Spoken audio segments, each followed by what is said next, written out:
Bienvenue ici à l'Université du Très Haut Débit, édition 2021. Notre premier invité aujourd'hui, Philippe Legrand. Il est le vice-président du groupe Nomotech. Bonjour Philippe Legrand. Bonjour. On va commencer peut-être par une présentation rapide, si j'ose dire, parce que vous faites beaucoup de choses au sein de Nomotech. Avec plaisir. Écoutez, Nomotech est effectivement un opérateur de télécommunications un peu multicarte. Nous sommes opérateurs d'infrastructures dans les zones rurales pour apporter du très haut débit, là où la fibre n'arrive pas encore. Nous sommes aussi fournisseurs d'accès Internet pour les particuliers et pour les entreprises. Et nous sommes opérateurs de services sur le Wi-Fi et l'IoT, donc pour les territoires connectés.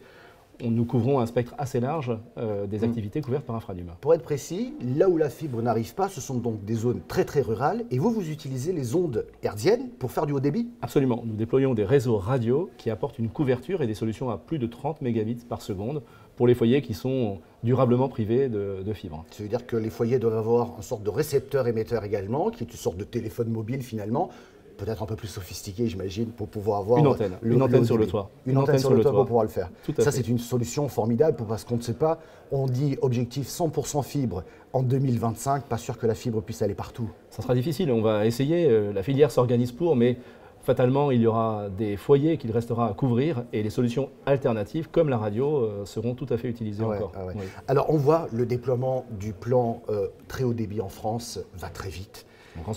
C'est un grand succès. Il y a un écosystème qui s'est fait avec les différents acteurs de la fibre et du haut débit, plus globalement, qui s'est mis en place, chapeauté par Infranum.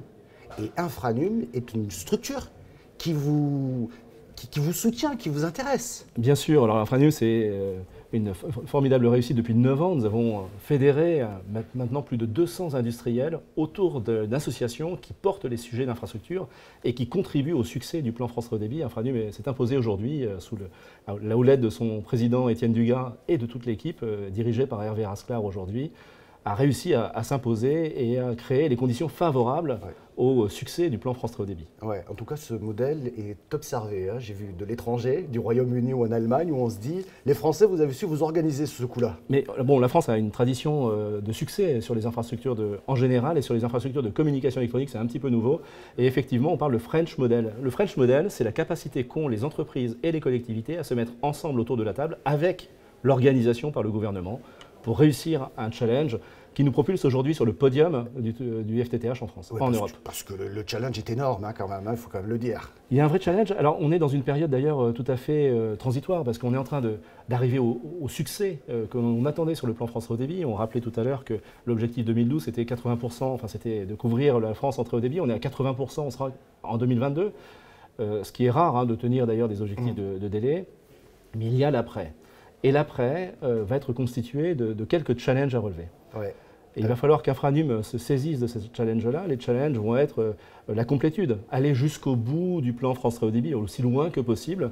Il va y avoir la question des services universels. Vous savez, il y a un service universel sur le cuivre. Il va falloir mettre en place la même chose sur la fibre, et ça ne sera sans doute pas un service universel national, mais sans doute qu'il sera beaucoup plus territorial. Ça, ce sont les enjeux autour du plan France Très Haut Débit, et puis quelques sujets pragmatiques de déploiement sur les appuis communs, ce genre de choses, qu'il va falloir qu'on finalise. Ça fait partie de vos ambitions, parce que je le sais, vous êtes candidat à la présidence d'Infranum. Oui, tout à fait. J'ai l'intention de succéder à Étienne, qui a annoncé le fait qu'il ne se représenterait pas en décembre prochain. Et fort de mes 9 années comme trésorier et vice-président d'Infranum, j'ai l'intention de poursuivre le challenge et puis de lancer de nouveaux chantiers sur lesquels nous travaillons depuis longtemps. Et il y en a deux notamment qui peut-être se dégagent, qui concernent les territoires connectés. Vous savez, les projets Smart, la Smart City. On préfère parler de territoires connectés et il y a un foisonnement d'initiatives telles qu'on les a connues il y a plus de 15 ans, à l'époque où les projets publics n'étaient pas normalisés, il n'y avait pas de modèle, on se cherchait tous un peu, et à l'époque j'étais d'ailleurs en collectivité locale, donc je peux vous en parler, on se cherchait tous un peu, et puis un jour on a réussi à un peu industrialiser. Mais à l'époque on avait du cuivre, on n'avait pas de la fibre. Absolument, c'était pas pareil. Eh bien, le sujet des territoires connectés nécessitera bien entendu d'aller encore plus loin dans la fibre, mais aussi dans les technologies radio comme la 5G.